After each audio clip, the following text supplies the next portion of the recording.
എന്നാണ്ട് വിശേഷം സുഖമാണെന്ന് വിചാരിക്കുന്നത്. ഞാൻ ഐവനാണ്. സോ ഇന്ന് വൈകുന്നേരം 4 മണിക്ക് ഒരു സ്നാക്സ് ഉണ്ടാക്കാമെന്ന് വിചാരിച്ചത്. വേറെ ഒന്നുമല്ല, ജസ്റ്റ് ഗോതമ്പട ഉണ്ടാക്കാമെന്ന് വിചാരിച്ചു. സോ അതിൻ്റെ പണികൾ നമുക്ക് കണ്ടാൽ വായോ വീഡിയോയിലേക്ക്. അപ്പുറത്തെ വീട്ടിലെ അപ്പാപ്പനോട് വാഴയിലയും ചോദിച്ചിട്ട് നോക്കി നിൽക്കുന്നതാണ്.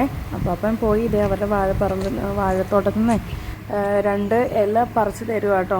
ആവശ്യത്തിന് വേണ്ടത് കിട്ടിയിട്ടുണ്ടായിരുന്നേ. ആവശ്യമുള്ളപ്പോൾ ഞങ്ങൾ അപ്പാപ്പനോടാണ് ചോദിക്കാറുണ്ടായിരുന്നത്. അപ്പോൾ ഇത്രയും വാഴയിലയാണ് കിട്ടിയേക്കുന്നത് നമുക്ക്. അപ്പോൾ ഇത്രയും നിറച്ചും വാഴയില കിട്ടിയിട്ടുണ്ട് കേട്ടോ. ഇതിൽ എന്തെങ്കിലും വല്ല സ്നാക്സ് എന്തെങ്കിലും ഉണ്ടാക്കാമെന്ന് വിചാരിച്ചു. ഞാൻ വിചാരിച്ചെന്നാൽ ഇന്നൊരു ഗോതമ്പട ഉണ്ടാക്കാമെന്ന്. ഇനി നന്നായി ഒന്ന് കഴുകിയെടുക്കണം ഇവരെ. ഇതിലേക്ക് നമ്മൾ ഉപ്പ് പൊടിയാണ് ഇട്ട് കൊടുത്തേക്കുന്നത്. അടുത്തതായിട്ട് ഇത് ഞാനൊരു തുണ്ട് മഞ്ഞൾപ്പൊടി ഇട്ട് കൊടുക്കുന്നുണ്ട്. നമ്മുടെ ആശീർവാദയുടെ ഗോതമ്പ് പൊടി അല്ലായിരുന്നു, അതുകൊണ്ട് തന്നെ ഇത് ഉണ്ടാക്കുമ്പോൾ കറക്റ്റ് ആ വൈറ്റ് കളറിൽ കിട്ടത്തില്ല. സോ ആ ഒരു കളർ കിട്ടാൻ വേണ്ടിയിട്ടാണ് ഒരു പൊടിക്ക് ഒരു പിഞ്ച് മഞ്ഞൾപ്പൊടി ഇട്ട് കൊടുത്തേക്കുന്നത്. ഇതിലേക്ക് ഇനി ആവശ്യമായിട്ടുള്ള 3 ബെല്ലം എടുത്തിട്ടുണ്ട് കേട്ടോ. 3 ഇല്ല, ഒരു 2.5 ബെല്ലം എടുത്തിട്ടുള്ളൂ. കുറച്ച് പൊടി ഞാൻ എടുത്തേക്കുന്നത്, അതുകൊണ്ട് ഈ 2.5 ബെല്ലം മതിയാവും. ഇതൊന്ന് ഇടിച്ച് നന്നായി ചതച്ചെടുത്തിട്ട് വരണേ.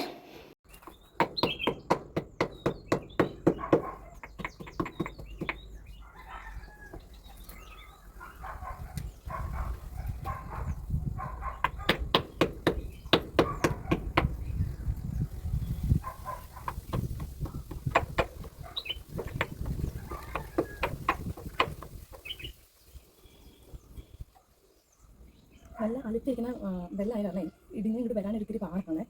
ഫ്രിഡ്ജിൽ വെച്ചിട്ട് തണുപ്പ് കയറിയിട്ടുണ്ടെന്ന്. മുടിയൊക്കെ ഇങ്ങനെ മേലേക്ക് കെട്ടിയിട്ടോ, അല്ലെങ്കിൽ മുടി വിടർത്തിയിട്ടിട്ടേ അടുക്കളയിൽ കയറി കഴിഞ്ഞാൽ അമ്മച്ചി ചെയ്ത് പറയും. അപ്പോൾ അതുകൊണ്ട് ഇങ്ങനെ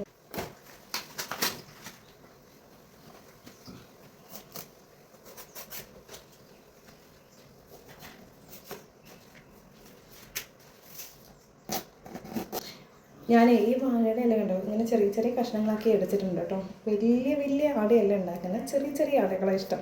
സോ ഇത് കണ്ടോ, ചെറിയ ഇലയുടെ ഷേപ്പിലാണ് എടുക്കുന്നത്. വെള്ളം ഒഴിച്ച് കഴിഞ്ഞാലേ മാവ് ഇങ്ങനെ വേവെന്ന് ഇങ്ങനെ പറയാറുണ്ട്. മാവ് ആ ചൂടും കൊണ്ട് വേവെന്നുള്ളത്. അതുകൊണ്ട് ഞാനിങ്ങനെ പച്ചവെള്ളമാണ് ഒഴിച്ച് കൊടുക്കുന്നത്.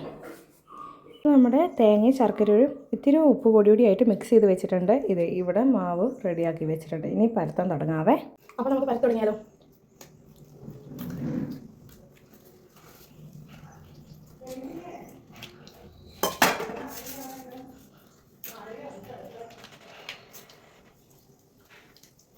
ഇത് അരിപ്പൊടി കൊണ്ട് ചെയ്യുന്നവരുണ്ട് കേട്ടോ. പക്ഷേ ഇവിടെ കൂടുതൽ ഈ ഗോതമ്പ് കൊണ്ടാണ് ചെയ്യാറ്.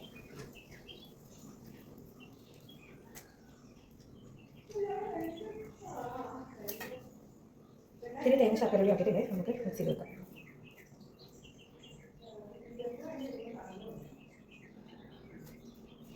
സോ നമ്മുടെ പച്ചത്തട മാറ്റി വെക്കാവേ. നമ്മുടെ ഇഡ്ഡലി ചെമ്പിൽ നമ്മൾ അടകളാക്കി വെച്ചിട്ടുണ്ട് കേട്ടോ. ഇനി ഒന്ന് വേവിച്ചെടുക്കാവേ. അപ്പം നമ്മുടെ അട റെഡി ആയിട്ടുണ്ട്. ഇത് കഴിച്ച് നോക്കിയിട്ട് എങ്ങനെയുണ്ടെന്ന് പറഞ്ഞുതരാം കേട്ടോ. സോ ഞാൻ ഉണ്ടാക്കിയത് കൊണ്ട് പറയില്ല കേട്ടോ. ഞാൻ ഉണ്ടാക്കിയ അട നല്ല സൂപ്പറായിരുന്നു, നല്ല യമ്മി ആയിരുന്നു, നല്ല മധുരമൊക്കെ ആയിരുന്നു. കുറേ ദിവസങ്ങൾക്ക് ശേഷമാണ് ഈ അട കഴിക്കുന്നത്. അപ്പോൾ അതിൻ്റേതായ ഇഷ്ടം കൂടുതലൂടെ ഉണ്ടായിരുന്നു. സോ പിന്നൊരു വീഡിയോയിലേക്ക് കാണാവേ. ബൈ.